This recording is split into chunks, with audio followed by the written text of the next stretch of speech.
Hello friends, your favorite doctor is back. Dr. Tejas, orthosurgeon, joint, trauma and spine specialist, knee replacement specialist, pain management specialist and diabetologist.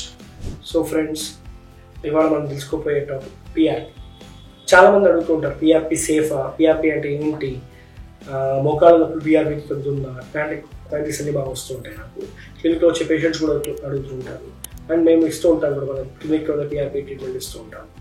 So ఏంటి అసలు ఈ PRP అంటే ఏంటి? PRP అంటే ఏంటండి, మీ blood తీసుకుని దానిలో ఉండే హీలింగ్ ఫ్యాక్టర్స్, గ్రోత్ ఫ్యాక్టర్స్ అన్నిటిని కాన్సన్ట్రేట్ చేసి బ్లడ్లో ఉండే ప్లాస్మా, ప్లేట్లెట్స్ అంటే మనకి యూజువల్లీ క్లాటింగ్ యూజ్ అయ్యే సెల్స్ని ప్లేట్లెట్స్ అంటారు. ఆ ప్లేట్లెట్స్ దగ్గర చాలా growth factors, healing factors secrete చేస్తాయి అన్నమాట. సో రిచ్గా ఉండే బ్లడ్ నుంచి పార్ట్ని బ్లడ్ నుంచి తీసి మళ్ళీ ఒక జెల్లీలా తయారు చేసి మీ జాయింట్లోనో మీ ఇంజూర్డ్ పార్ట్లోనో మళ్ళీ ఎక్కిస్తాం. ఇదే పిఆర్పి అంటే బేసిక్గా. సో చాలా ఇది అబ్యూస్కి గురైన ఇది అని కూడా చెప్పాలి. ఎందుకు అబ్యూస్కి గురైందంటే ప్రతి ఒక్కళ్ళు ఇండిస్క్రిమినేట్గా పిఆర్పి ఇచ్చేయడం, రిజల్ట్స్ రాలేదు అని చెప్పి బాధపడ్డం, ఇలా చాలా చూస్తుంటాం కేసెస్ అన్ని. సో ఏ కేసెస్లో పిఆర్పి పనిచేస్తుంది, ఏ కేసెస్లో పిఆర్పి పని చేయదు అనేది క్లియర్గా మనకు ఒక డిస్టింక్షన్ కావాలి. సో పిఆర్పి ఎక్కడ పనిచేస్తుంది? లో గ్రేడ్ ఆస్టియోఆర్థరైటిస్ అంటే ఇప్పుడు మోకాళ్ళ నొప్పులు ఉన్నాయి కానీ జాయింట్ ఇంకా పూర్తిగా అరగలేదు అన్నప్పుడు బాగా పనిచేస్తుంది పిఆర్పి. అండ్ రెండోది ఏమైనా rotator cuff injuries, sports injuries, ligament tears, ఇక్కడ కూడా పిఆర్పి అనేది ఎక్సలెంట్గా పనిచేస్తుంది, మంచి రిజల్ట్స్ వస్తాయి. మరి ఎక్కడ పనిచేయదు పిఆర్పి? ఎక్కడ అంటే ఇప్పుడు any kind of complete degeneration అయిపోయిన ఆస్టియోఆర్థరైటిస్ అంటే పూర్తిగా అరిగిపోయిన జాయింట్స్, అంటే బోన్కి మధ్య గ్యాప్ లేకుండా ఉండేది ఇక్కడ, అంత రిజల్ట్ రాకపోవచ్చు. రెండోది యాక్టివ్ ఇంజరీ, యాక్టివ్ ఏమన్నా ఫ్రాక్చర్స్ ఉన్నాయనుకోండి, న్యాచురల్లీ బ్లడ్ ఫ్లోతో మీరు ఎంత ఏమిచ్చినా ఇంజెక్షన్ వాష్ అయిపోతుంది అండ్ హెమటోమాలో వెళ్ళిపోతుంది. సో అక్కడ పెద్ద యూజ్ ఉండకపోవచ్చు. సో అదర్వైజ్ చాలా వరకు బోన్ అండ్ సాఫ్ట్ టిష్యూ కండిషన్స్లో, పెయిన్స్లో మీకు యూజ్ అవుతుంది, ఆర్థరైటిస్లో మెయిన్గా. సో ఈ పిఆర్పి ముందు మీరు తీసుకోవాల్సిన ప్రికాషన్స్ ఏంటి, అసలు పిఆర్పి పనిచేయడం ఎంతవరకు ఉంటుంది? సో మీకు జస్ట్ నేనేదో గాల్లో లెక్కలు కాకుండా మన క్లినిక్లో జరిగిన ఎక్స్పీరియన్సే మీకు చెప్తాను.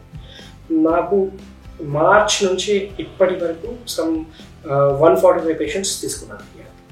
ఈ 145లో మనకి 128 మెంబర్స్కి ఎక్సలెంట్ రిలీఫ్ వచ్చింది, డిఫరెంట్ రీజన్స్కి.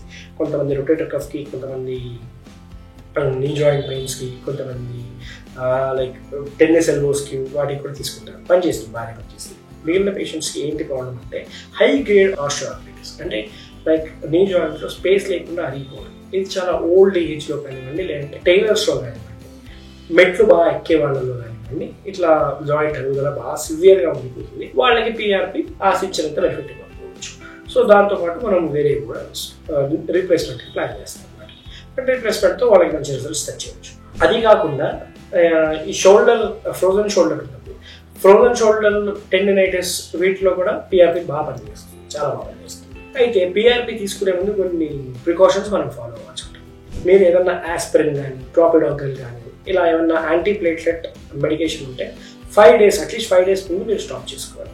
అండ్ స్మోకింగ్ అనేది పిఆర్పి తీసుకునే 1 week ముందర నుంచి 1 month తర్వాత వరకు స్మోకింగ్ స్టాప్ చేయాలి. అలాగే ఆల్కహాల్ కూడా 3 days బిఫోర్ పిఆర్పి నుంచి ఆఫ్టర్ పిఆర్పి 1 month వరకు ఆల్కహాల్ కూడా స్టాప్ చేయాలి. షుగర్స్ కంట్రోల్లో పెట్టుకోవడం కూడా చాలా ఇంపార్టెంట్. సో పిఆర్పి తర్వాత తీసుకోవాల్సిన ప్రికాషన్స్ ఏమున్నాయి ఏంటంటే, ఫస్ట్ పిఆర్పి తీసుకున్న వెంటనే నెక్స్ట్ డే స్నానం చేయకపోతే బెటర్, ఎస్పెషల్లీ వేడి నీళ్ళతో. వేడి నీళ్ళతో అయితే ఆ ఎఫెక్టెడ్ పార్ట్ మీద, ఏ పార్ట్ మీద పిఆర్పి తీసుకున్నామో ఒక 1 week వరకు మీరు వేడి నీళ్ళు తాగకుండా చూసుకోండి. రెండోది, పార్ట్ని మూవ్ చేయడం మంచిదే కానీ విపరీతంగా అదే పనిగా దాని మీద స్ట్రెయిన్ పెట్టడం మంచిది కాదు. ఎందుకంటే ఇప్పుడిప్పుడే మన బాడీ, పిఆర్పి అంటే ఏంటి, at the end of day మన బాడీలో ఉన్న హీలింగ్ ఫ్యాక్టర్స్ని మళ్ళీ మనం అక్కడ ఎక్కడైతే ప్రాబ్లం ఉందో అక్కడ ఎక్కిస్తున్నాం. సో అక్కడ ఎక్కించినప్పుడు మళ్ళీ రిపీటెడ్గా స్ట్రెయిన్ చేస్తూ ఉంటే ఆ హీలింగ్ ఫ్యాక్టర్ ఇప్పుడు మనకి గ్రో అయ్యే టైం ఉండదు అనమాట. వెంటనే దాన్ని ఇక్కడ నుంచి మనం ఫ్రెష్ అవుట్ చేస్తున్నాం. సో ఓవర్ యూజ్ చేయకండి, ఏ పార్ట్లో రెస్ట్ ఇవ్వండి, మూమెంట్ చేయండి, స్టిఫ్నెస్ రాకుండా, బట్ రెస్ట్ ఇవ్వండి. స్లీప్ అనేది చాలా essential. Sleep, correct amount of sleep ఉండాలి ఎఫెక్టివ్గా అది హీల్ అవ్వడానికి. ఇంకోటి మంచి డైట్ కూడా ఉండాలి. అండ్ చెప్పాను కదా ఇంతకుముందు స్మోకింగ్, ఆల్కహాల్ లానే స్టెరాయిడ్స్ కూడా అవాయిడ్ చేయాలి. Before the procedure 3 days, after procedure 1 month వరకు స్టెరాయిడ్స్ కానివ్వండి. మీరు ఇన్ కేస్ ఏమన్నా రొమటాయిడ్ ఆర్థరైటిస్ పేషెంట్ అయితే మీతో టెక్సిట్ ఇట్లాంటివి కానివ్వండి 1 month అవాయిడ్ చేయాలి. అండ్ ఇంకోటి పిఆర్పి తీసుకున్నాక చాలామంది పెయిన్ ఎక్స్పీరియన్స్ చేస్తారు సెకండ్ డే థర్డ్ డే వరకు. అది నార్మల్ గుడ్ పెయిన్ అనమాట. అదేంటంటే బాడీ హీల్ అవుతుంది. లైక్ ఎట్లా అంటే ఆ గ్రోత్ ఫ్యాక్టర్స్ యాడ్ చేస్తున్నప్పుడు ఆ జాయింట్ గ్యాప్ ఫిల్ అవుతున్నప్పుడు వచ్చే పెయిన్ ఉంటుంది. So that is good pain. So ఆ పెయిన్ ఉండడం నార్మల్. తర్వాత నుంచి మీకు చాలా మంచి ఎఫెక్ట్ ఉంటుంది. సో అండ్ ఇంకోటి ఎప్పుడు పిఆర్పి తీసుకున్న క్వాక్స్ దగ్గర తీసుకోకండి. ఎందుకంటే ఈ క్వాక్స్ పిఆర్పి పేరుతో ఏమి ఎక్కిస్తున్నారో ఏంటో మనకు తెలియదు. అండ్ జాయింట్లోకి ఏదైనా ఎక్కించేటప్పుడు చాలా జాగ్రత్తగా ఉండాలి. ఎందుకంటే జాయింట్ ఇన్ఫెక్షన్ ఒకసారి వచ్చింది అంటే అది పోవడం అనేది చాలా కష్టం, అది క్యూర్ అవ్వడం అనేది చాలా కష్టం. మళ్ళీ దానికి సర్జరీ వరకు వెళ్ళి మొత్తం సర్జికల్గా పస్ అంతా తీసేసి హయ్యర్ యాంటీబయాటిక్స్ పెట్టి చాలా ప్రక్రియ ఉంటుంది. సో ఎక్కడ పడితే అక్కడ అన్సేఫ్ ప్లేసెస్లో పిఆర్పి మాత్రం తీసుకోకండి. మంచి క్వాలిఫైడ్ ఆర్థోపెడిషియన్ దగ్గరే తీసుకోండి పిఆర్పి. సో అది ఫ్రెండ్స్. ఇంకేమైనా డౌట్స్ ఉంటే కింద కమెంట్ సెక్షన్లో పెట్టండి. ఈ వీడియోలో పిఆర్పి గురించి తెలుసుకున్నారు కదా, మీ ఫ్రెండ్స్ ఫ్యామిలీ మెంబర్స్ ఎవరైనా పిఆర్పి ట్రీట్మెంట్ గురించి చూస్తున్నారు అంటే ఈ వీడియో వాళ్ళకి షేర్ చేయండి. వచ్చే వీడియోలో మళ్ళీ కలుద్దాం. Thank you.